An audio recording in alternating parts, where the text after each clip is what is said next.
a look at the food, beverages, and activities in your life from the standpoint of your overall well-being. And we do know from a variety of studies that travel in general makes you healthier.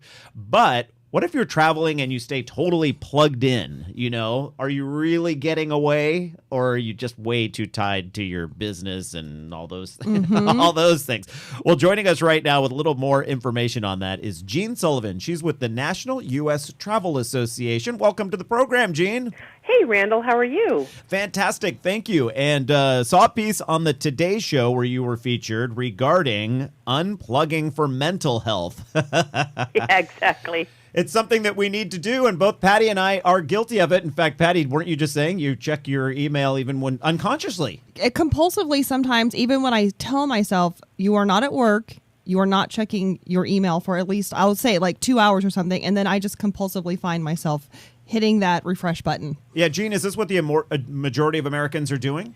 Yeah, I think people really have a hard time taking an unplugged vacation. I think one of the main reasons is they're afraid to completely detach from work. They're afraid for their coworkers to think, or their bosses to think, that they're indispensable. Mm-hmm.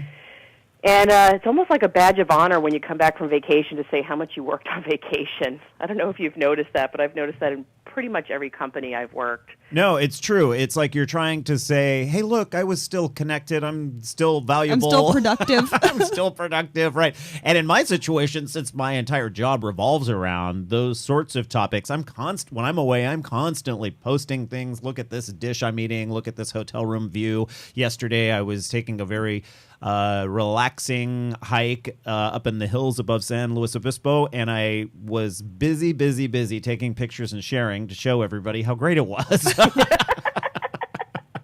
Why do we do that? Oh, yeah. So, Jean, what have you found in terms of unplugging for mental health?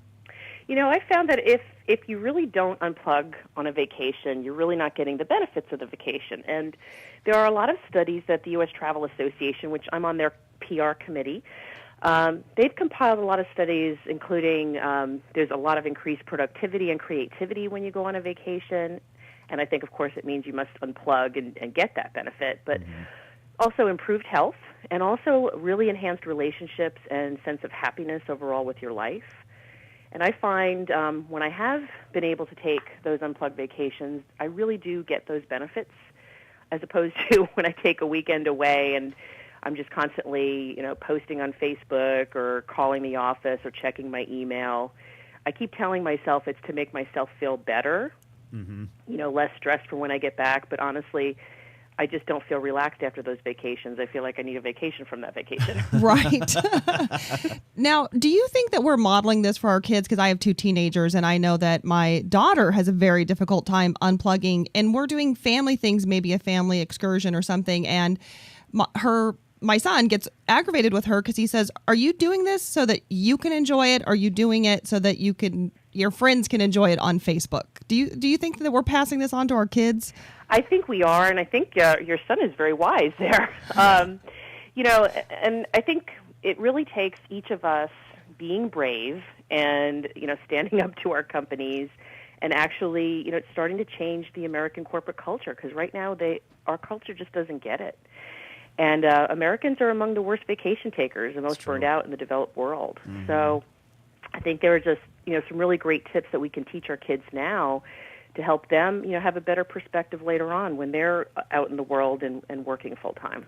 Are our kids... Are we passing it on to our kids, or are our kids passing it on to us? Because, like in the case of my parents, they're always completely unplugged on their vacations. But, we, between my sister and I and such, we've been introducing to them, iPads and iPhones, and look what we can do while we're on the trip, So it's the reverse generational thing in that case.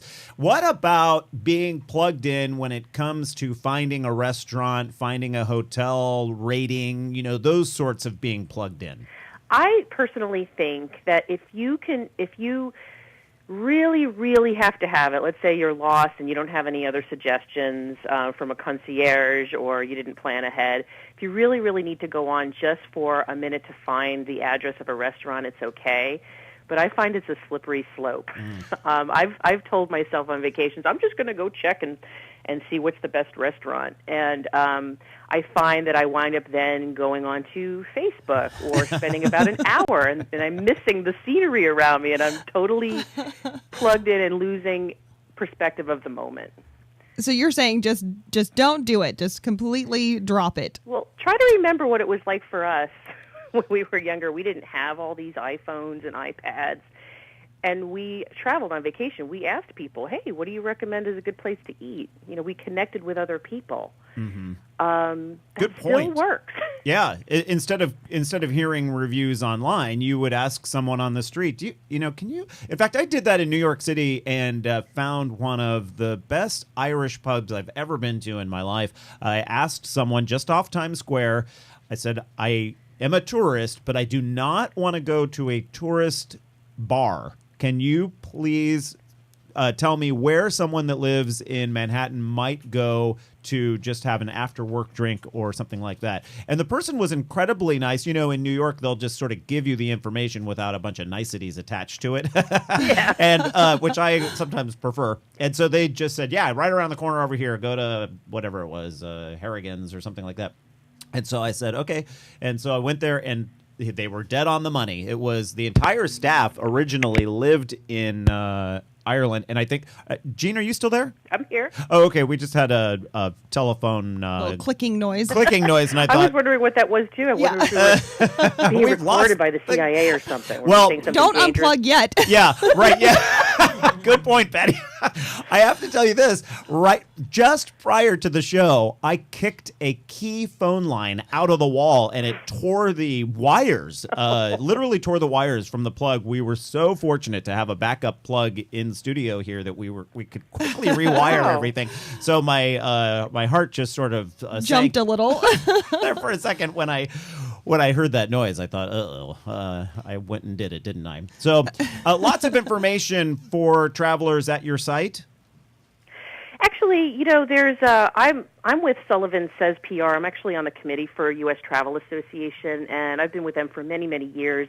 They have lots of wonderful information on their website called ustravel.org. Mm-hmm. And if you type in benefits of travel, you'll find a bunch of different links on different types of studies that have been compiled. It's very, very helpful.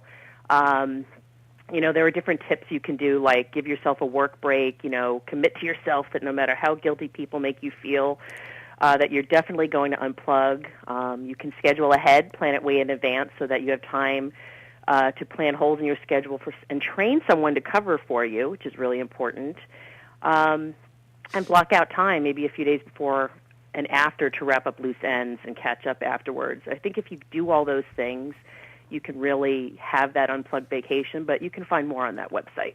I like that, Jean, and you brought up something that Patty and I know have experienced in the past with coworkers who make you feel like you're bad for taking something that you have earned, your vacation time. And I don't know why some coworkers feel the need to make you feel that way. But jealousy, maybe? I think it might be jealousy, right? And so if you're one of those people, think about what you're doing. That's not very nice. Let people enjoy their vacations. Jean Sullivan with the National U.S. Travel Association, thank you so much for being on the show today. Thank you. Thank you for having me. Not a problem. Stick around, everyone. Up next is our business segment. What's one of the biggest businesses in California? Wine. That's what we're talking about. California Wine Month coming up in just a moment.